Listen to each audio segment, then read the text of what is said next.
Est très redoutée par les futurs bacheliers, sans doute bien davantage que celle de philosophie. 1,5 million de lycéens invités à passer le grand oral, nouvel exercice. Les candidats devaient se présenter oralement et échanger avec un jury. Océane Tréhard, vous étiez à la sortie pour recueillir leurs sentiments.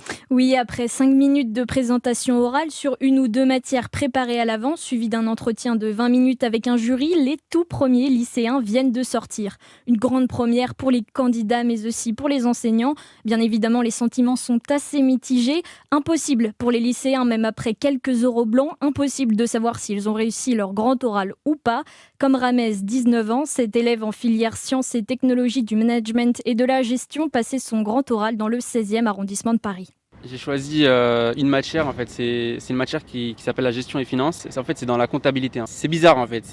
Moi, je trouve que c'est bien passé, mais je sais pas exactement ce qui va se passer. C'est vrai que c'était compliqué l'histoire de grand oral parce qu'il y avait la période du confinement. C'était compliqué de préparer ça pendant cette année qui a été assez mouvementée.